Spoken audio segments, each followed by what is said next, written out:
O meu coração está feliz demais. O nosso programa está de volta. Daqui a pouquinho tem renovação. Já também tem artesanato. A gente vai aprender a fazer a peça em feltro hoje com a Valquíria Klimeika, que é artesã.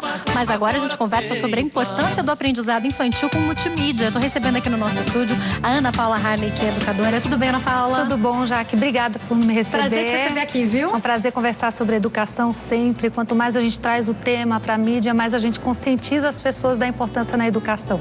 Agora, o que eu acho muito interessante, já é a primeira pergunta que eu vou te fazer, é: quanto mais novos, parece que quanto mais novos eles nascem, mais habilidade para coisa eles têm. É impressão ou de fato? Na verdade, hoje está praticamente comprovado que as crianças já estão nascendo na era digital. Então, pra você ter ideia, já existe até uma expressão onde você considera que essa nova geração ela é nativa digital, enquanto que nós somos imigrantes digitais. Então, eu diria que assim, antigamente a gente aprendia a mexer no computador, a gente fazia um curso de informática. Hoje as crianças já chegam no curso de informática na escola sabendo de tudo. Né? Acaba sendo até um desafio para a escola. O que eu vou ensinar na aula de informática? Porque a criança já chega com iPhone, com iPad, ele já aprendeu a jogar o videogame na tela do computador. E, invariavelmente, o pai não sabe fazer alguma coisa e ele chama a criança para resolver. Sempre. Agora, isso é muito importante a gente levar essa questão da multimídia para a educação, porque essa criança tão dinâmica, que nasce em meio ao mundo digital, não fica muito monótono para ela aprender dos métodos tradicionais? É exatamente essa questão. Eu acho que, através dessas transformações na vida da criança, o que acontece? O professor acaba tendo que, ou ele se torna multimídia, que é impossível, ou ele tem um desafio muito grande para manter a criança concentrada e prestando atenção no conteúdo. Porque, se você lembrar de como a gente estudava, antigamente você fazia assim: não, vou estudar para uma prova. Então você senta numa mesa, no silêncio, coloca o livro. Como é que é hoje em dia, né? Eu vejo, eu entro na sala dos meus filhos, minhas amigas, meus alunos. Não, ele tá com o caderno, com o livro, com o telefone no WhatsApp do lado, ouvindo música no iPod e ainda fala com a mãe. E ele consegue fazer isso, ele né? consegue. A verdade é que o cérebro dele já se adaptou a essa realidade. O cérebro dele já é multimídia. Então, se não chegar isso na educação rapidamente, a gente começa a perder a atenção dessas crianças. Elas começam a desperdiçar a capacidade de aprendizado que elas têm. Então, e aí entra a questão da tecnologia. A tecnologia, ela entra como um meio, como uma ferramenta, porque já faz parte do dia a dia da criança. Você não tem mais como dizer, chegou na sala de aula, não, para tudo. Desliga o celular, não vai mexer no tablet, não tem como, né? Na verdade, se a gente olhar na nossa educação, o que acontece? A gente continua aprendendo da mesma forma que os nossos pais, os nossos avós, se duvidar, da época da Revolução Industrial. Então, a educação tem que acompanhar. A tecnologia chegou. Agora é a hora da educação se adequar a essa tecnologia. Não que a gente defenda que tudo vai ser na base da tecnologia ou que a criança, por exemplo, só vai interagir através da tecnologia. Ao contrário, a gente precisa do contato humano. A criança precisa continuar socializando. Papel e caneta vai continuar existindo, Exatamente, né? Papel e caneta. A figura do professor é extremamente importante. Você continua precisando do professor tanto para trabalhar conteúdo, como trabalhar habilidades sociais, autoestima, ensinar a criança a socializar, etc. Mas tem que haver esse casamento.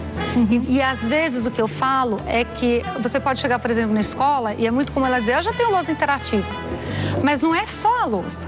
É o conteúdo que está por trás. A tecnologia, ela tem que ter um objetivo claro, senão também ela não faz sentido. Não é só uma lousa interativa que vai fazer toda a diferença. Exatamente. E a pergunta que eu te faço agora é com relação aos professores. A gente sabe que a realidade das escolas públicas, em muitos lugares, ela é um pouco complexa para a gente já pensar em lousas interativas, em multimídia ajudando no conteúdo. Mas a pergunta que eu te faço é: os professores têm que correr atrás disso? Porque às vezes na formação eles não vão ter tudo o que necessitariam para ter condições dessas aulas, né? O que acontece? É mais uma resistência, eu diria que assim, por falta de conhecimento. Então o professor às vezes se assusta: eu não vou conseguir, esse telão, o computador, né? Mas é pura falta de conhecimento, porque você tem ideia, além dos treinamentos serem extremamente rápidos, quando o professor percebe que aquela ferramenta auxilia ele na sala de aula, e eu acho a sua pergunta extremamente relevante, porque quando a gente fala em tecnologia na educação, todo mundo foca no aluno. Qual vai ser o benefício para a criança? Mas a verdade é que ela tem um benefício imenso também para o educador, porque a aula fica ela flui melhor. Ele, por exemplo, não tem que estar preocupado na ordem dos assuntos que ele vai trazer na aula. Ele já está na lousa, ou ele já está num tablet, ele acaba sendo um instrumento muito, muito útil para ele. Eu brinco que quando eu converso com professores do ensino regular, que ainda não têm acesso à tecnologia, eu falo, olha, vocês são verdadeiros heróis em sala de aula. Porque você tem que ter todo o conteúdo, todas as respostas certas, ajudar no ritmo da sala de aula e administrar as diferentes necessidades individuais da criança. Então, a gente vê claramente que a partir do momento que você disponibiliza a tecnologia, ele rapidamente quebra esse paradigma e acaba se tornando um grande defensor. Eu acho fantástico que você colocou que, infelizmente, a gente tem uma situação de escolas públicas que nem todas vão poder ter. E o que eu acho é que, assim, a gente tem que começar. Então, talvez o primeiro passo tem que ser dado, né? Exatamente. Pode não ser a rede pública inteira, mas você começa com algumas escolas. Agora, eu queria falar um pouquinho sobre o quanto de tempo que se ganha nessas aulas e a dinâmica. Porque, por exemplo, eu enquanto jornalista, eu tenho 28 anos, mas enquanto jornalista, eu sempre preferi o papel e a caneta para fazer os meus textos. Mas chega um momento em que se perde muito tempo porque eu vou ter que passar para o computador para poder postar esse texto, para poder fazer qualquer coisa com ele, até que eu me rendi. A maioria dos textos eu já escrevo direto no computador, porque eu ganho muito mais tempo, eu digito mais rápido do que eu escrevo. E eu queria que você falasse sobre isso. Como a multimídia em sala de aula, tanto o professor quanto o aluno ganham em tempo também? Eu acho que ganham em tempo e ganham em qualidade da produção que ele está tendo lá na sala de aula. Né? Então, é exatamente como você falou. Imagina eu assistir uma aula e ter que estar transcrevendo tudo à mão e depois para estudar. Hoje pode ser digital, ele está digitando no iPad ou está digitando no computador, amanhã pode ser outra mídia, amanhã ele pode estar gravando, amanhã ele pode estar filmando. Ele pode gravar a aula inteira, exato. De repente. Mas, de novo, a gente tem que sempre ver qual é o objetivo que está por trás disso. Porque, na verdade, assim, não é só digitar ou não é só filmar. Eu tenho que prender a atenção da criança. Então, de repente, se eu perceber que naquela sala de aula eu tenho crianças que digitam e outras que não, eu vou ter que eleger uma forma. Então, é sempre você buscar a ferramenta que é mais adequada para aquele momento. Eu tenho, por exemplo, na criança pequena, é fundamental ele estar interagindo com o professor e com a lousa. Não é só assistir. Eu brinco, às vezes você coloca um filme, como eu estava te falando, ela tem a lousa, aí ele coloca um filme para a criança assistir. Aquilo vira uma televisão. Você não está desenvolvendo a criança em uma habilidade maior, você não está despertando um conhecimento maior, um desenvolvimento cerebral maior. Então, esse é o cuidado e o bom senso que tem que haver. Né? Às vezes me perguntam, e a criança fica muito no videogame, fica muito... É bom senso, é a supervisão. Eu acho que a grande chave, dentro da escola você tem o conhecimento do educador e fora da escola a supervisão dos pais. Agora uma curiosidade, aproveitando até mesmo o que você falou pra gente, Ana Paula. Quando eu penso nessas crianças que nascem nessa geração digital, eu penso em crianças que têm um cérebro, eu vou dizer assim, talvez um pouco mais dinâmico, mais rápido que o nosso. Se isso não é estimulado no dia a dia, seja em casa, pelos pais, pelos educadores na escola e aonde ela estiver, isso pode atrofiar de alguma forma? A criança pode ir perdendo essa dinâmica que ela naturalmente teve quando nasceu? É bem por aí. Se a gente pensar em desenvolvimento cerebral, hoje as pesquisas no mundo comprovam que de 0 a 8 anos, 80% do cérebro desse futuro adulto está sendo formado. Ele vai aprender por toda a vida, mas a capacidade de aprender ou aprender a aprender acontece nesse período. E é exatamente através desse maior número de estímulos que ele vai dar um salto intelectual. Então você está bem no raciocínio correto. Se eu não der o estímulo, ele vai acabar não usando aquela sinapse neural, ele vai acabar ou retrocedendo ou estancando naquela situação. E eu gosto de frisar muito. Às vezes os pais perguntam, nossa, mas estimular é muita coisa. Hoje em dia, estimular não é pressionar. E daí a importância do estímulo ser muito lúdico, muito divertido. Quando a criança não quer, quando ela não tá pensando até nos menorzinhos, que às vezes a gente quer exagerar um pouco com eles, né? Às vezes eu vejo com os meus sobrinhos, a gente quer que eles sejam super-heróis. Se a gente se perceber que a criança dispersou, que ela não tá afim daquilo, não tem problema. Estimular não é forçar também, né? Exatamente, estimular não é forçar. Você tem técnicas de estimulação. Então, por exemplo, no nosso método, eu trabalho com técnicas onde eu só vou trabalhar na capacidade máxima de concentração da criança. O que eu faço? Eu sei que uma criança... Como que você consegue não fazer isso? Pois é, de que faixa etária você está falando? Né? De 2 a 8 anos. A gente trabalha de 2 a 8 anos, que a gente trabalha exatamente na janela de oportunidade. O Fast Track Kids surgiu para estimular essa janela de oportunidade. E aí, o que eu já sei? Uma criança dessa idade, ela tem um lapso de concentração entre 5 e 7 minutos. Adianta eu dar um assunto de meia hora, 40 minutos para ela? Já sabe que ele vai se perder. Ele vai se dispersar. Ele vai dispersar. Até por ser um nativo digital, ele vai dispersar ainda mais rápido do que a gente dispersava. Né? Então, o que eu vou fazer? Eu vou trazer o conteúdo e, ao invés de trabalhar a repetição do conteúdo, como a gente está acostumado no ensino regular, eu vou trabalhar com diferentes atividades. Daí a multimídia me ajuda. Então, eu trago um conteúdo novo, eu vou para uma filmagem, volto para o conteúdo, eu vou fazer uma experiência. Volto para o conteúdo, vou fazer um jogo na lousa interativa. Então, cada vez que ele vai dispersar, eu troco a atividade. Eu consigo que ele aumente o poder de concentração dele e eu consigo tornar tão produtivo essa 1 hora de aula que ele está com a gente. Mas sabe o que eu vejo? Eu vejo palestras para adultos muito melhores, até mesmo se a gente for evoluindo com isso, né? Porque a gente não consegue, às vezes você vai para um congresso que tem horas de palestra, você queria prestar atenção em tudo, mas chega uma hora que o cérebro não consegue dos adultos. Imagina das crianças, né? E isso é um caminho sem volta. Essas crianças não vão voltar a ser como era a geração anterior. A questão é evoluir, não ir para trás, né? Vamos para a lousa. O que você trouxe pra gente é um aparelho que vocês utilizam, é isso? É uma lousa interativa? Todas as nossas aulas, a gente utiliza a lousa interativa, que concentra toda a metodologia. Então, a professora, ela não tem que se preocupar com o conteúdo que ela vai dar. A lousa se torna, vamos dizer assim, a enciclopédia eletrônica. É ela que vai trazer a informação nova para a criança. E o que a gente defende que a tecnologia auxilia muito? O aprendizado tem que partir da criança. É ele que busca a informação, é ele que busca o aprendizado. Porque isso é uma forma de você ensinar a criança a se tornar autônoma, em vez de ela estar sempre dependendo de quem tem a resposta certa. E é interessante, os professores, eles amam, porque eles dizem, em sala de aula, só eu sei as respostas certas. E, na verdade, aqui a gente vai ver, por exemplo, quando a lousa começar a dar o conteúdo, ela sempre acaba com uma pergunta. Porque eu trabalho através de perguntas. Eu quero que elas tragam perguntas de volta pra gente do conteúdo. E uma coisa interessante, como é que eu faço o desenvolvimento cerebral? Como é que eu dou esse salto intelectual? Eu tenho que dar uma informação muito acima do que a criança está acostumada. Se for o que ela já sabe, que ela já ouviu, ela não vai ter curiosidade. Exatamente. Não vai ter essa busca, né? Exatamente. Eu preciso tirar ela da zona de conforto. De uma forma divertida, que ela não está percebendo. Outras pesquisas a gente já sabe, por exemplo, que o cérebro, ele assimila melhor a informação que vem ligada a uma emoção positiva. Então, quando a gente diz aprender brincando, não é só porque eu quero que a criança se divirta, é porque o cérebro dela vai aprender melhor. Daqui a pouco eu vou te perguntar, eu sei que você já foi pra fora, já sabe como é que estão as coisas lá fora, já vou perguntar sobre isso. Será que o nosso país está muito aquém do que acontece lá fora? Já você conta pra gente. Vamos ver como é que funciona, Lousa? Então, eu vou colocar um pouquinho da nossa aula de astronomia. Eu até escolhi astronomia, que é um assunto extremamente inovador para essa faixa etária. E depois eu vou pedir para você meu Deus, vocês vão me ajudar, tá?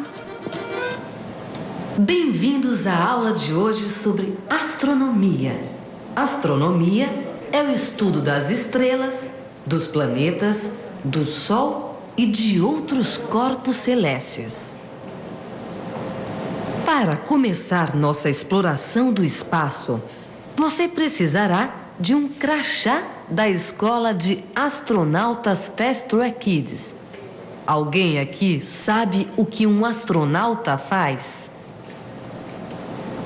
Então, por exemplo, a criança não está como ela está na televisão, onde ela vai receber a imagem de um desenho animado. Eu não posso dar tudo mastigado. Se a gente pensar numa turminha de 4, 5, 6 anos, essa é uma narração longa que vai entrar no assunto que ele não conhece.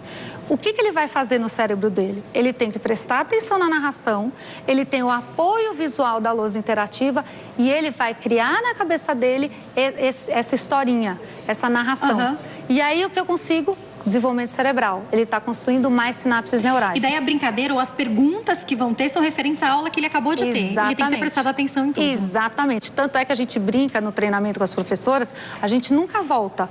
Se a criança perdeu, brincaram, estavam conversando. A gente não viu, pode voltar? Que pena que a gente não viu, tem que prestar atenção no próximo, senão a gente vai perder a próxima brincadeira.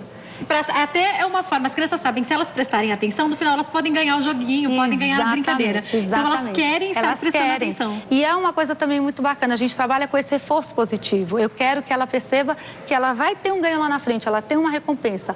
Ou é um jogo, ou ela vai desenhar o crachá e vai levar para casa. Porque nessa faixa etária você tem que estar desenvolvendo o cérebro, não só em questões intelectuais em relação ao conteúdo, como desenvolvimento de habilidades sociais, né, que são as habilidades que hoje em dia na mídia estão sendo chamadas como habilidades do século XXI. E habilidades sociais, quando a gente pensa num mundo interativo e multimídia, a gente sabe que elas são um pouco complicadas, por isso elas têm que ser trabalhadas, Exatamente. né? Porque a tendência é as pessoas se isolarem cada vez mais no físico, Exatamente. né? Apesar do que a gente está vendo, o mundo com essa globalização, ele está cada vez menor. Então, cada vez mais você vai ter que se comunicar, não só com seus pares, mas com todo o mundo, todo né? o mundo. Então, literalmente. Tem essa questão do isolamento digital, mas tem a questão que quando você vai para o mercado de trabalho ou até na sua vida social, você vai ter que estar interagindo e aprendendo a se comunicar com esses diferentes cenários e diferentes públicos. Vamos ver mais um pouquinho? Você quer bater? Como é que funciona agora? É só você dar um toque. E aí ela vai continuar. Um astronauta é um homem ou uma mulher que viaja para o espaço bem longe da Terra.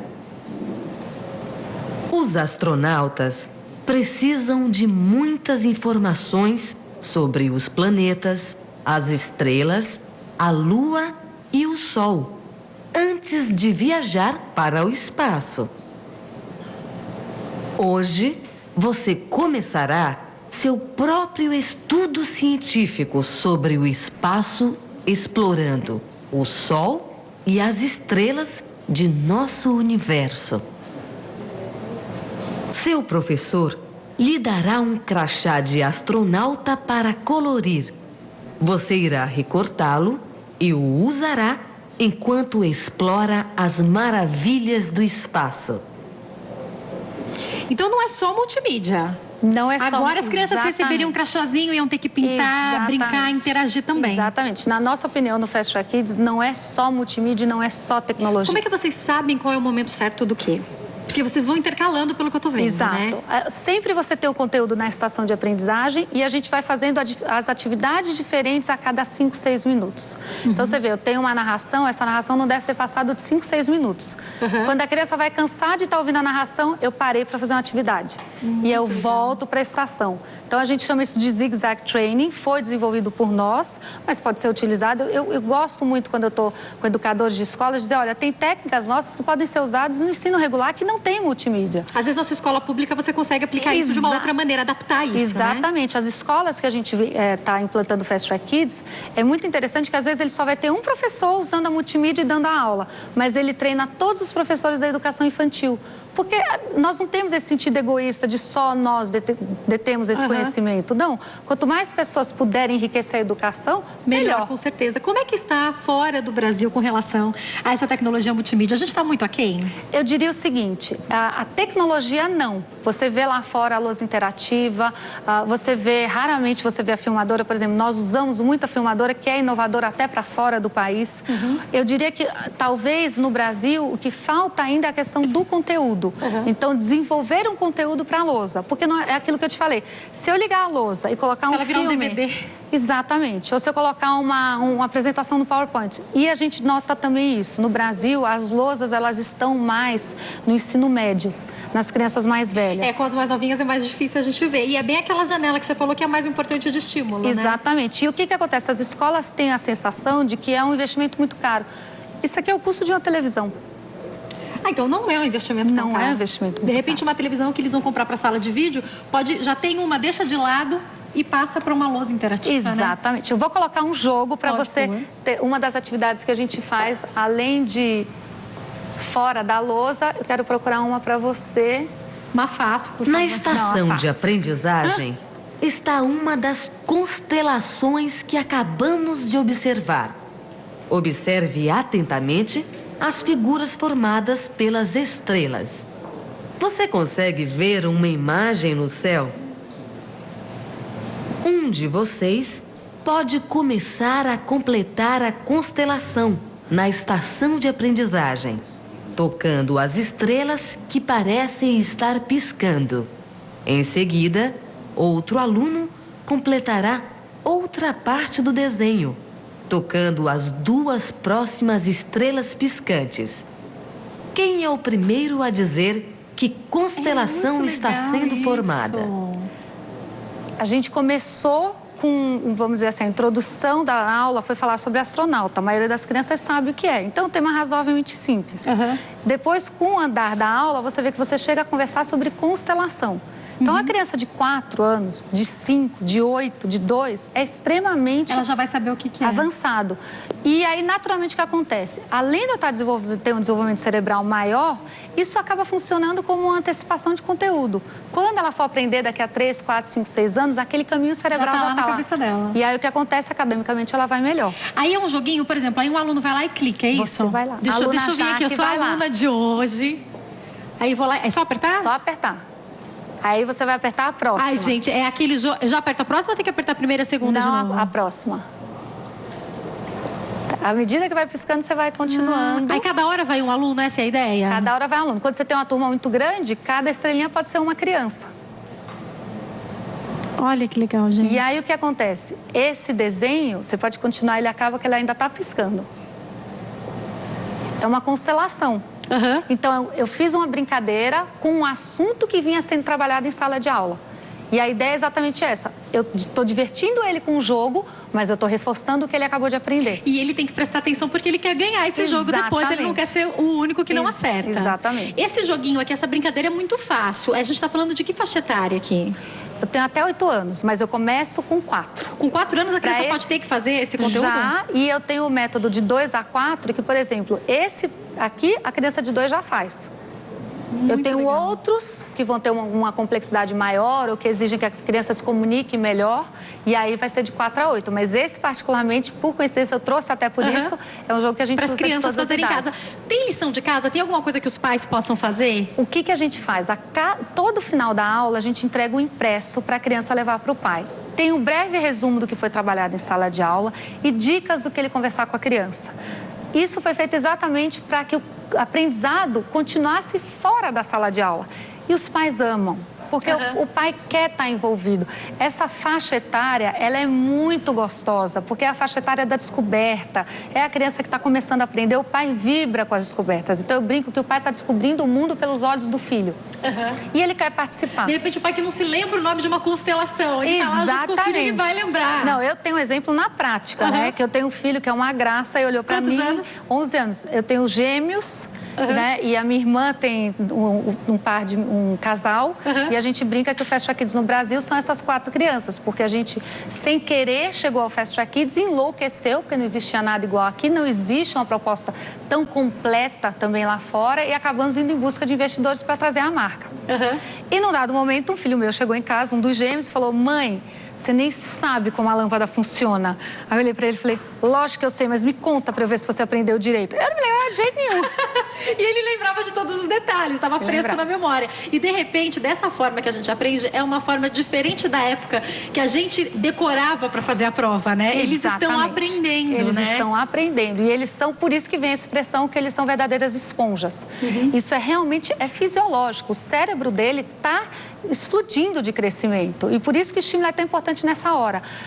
Você tem comprovação que se você der o estímulo certo nessa faixa etária, na janela de oportunidade cerebral, você pode ter um acréscimo de até 25% no potencial intelectual dessa criança. Eu acho que vale a gente lembrar uma coisa muito importante. As mulheres hoje estão no mercado de trabalho e sentem-se um pouco culpadas de terem que deixar os filhos na escolinha.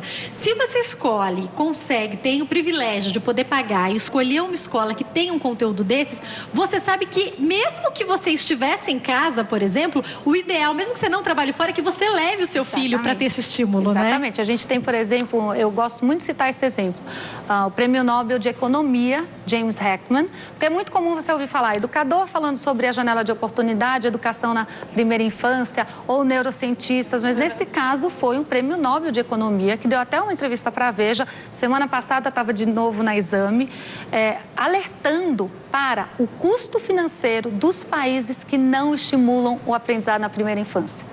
Então, eu acho que a grande evolução é que, na nossa época, as nossas mães colocavam na escolinha para a gente se ocupar, para brincar, porque ela tinha que trabalhar. E hoje, não. Hoje, você tem que estimular a criança muito cedo, porque você tem o conhecimento que é a hora que vai fazer a diferença no futuro desse adulto. É uma necessidade, né? É uma necessidade. Não vai dar tempo, acho que a gente fazer mais nenhum joguinho, mas mostra mais um pouquinho para nós. A gente tem 2 minutinhos. Agora, você pode usar a sua imaginação. para criar sua própria constelação. Seu professor lhe dará um pedaço de papel, representando o céu à noite. Eles amam as experiências. Use pequenas gotas de cola agora eles já estão para criar no papel. um céu Ele vai, quando ele acabar as instruções, ele vai fazer essa estrelas. experiência. E por que é tão importante? Então, Nessa idade, o cérebro aprende com os 5 sentidos. É aquela coisa que você fala para a criança, não pega da tomada, ele já está com a mão na tomada, né? Eu brinco que eles têm olhos na mão. Mãe, eu quero ver isso, ele já pegou. Então, ele precisa vivenciar o aprendizado. Daí é a questão da multimídia. Eu falo, multimídia não significa só tecnologia. Multimídia é uma experiência que ele está fazendo também. É exatamente esse jogo de você trabalhar diversas mídias para segmentar o aprendizado na criança.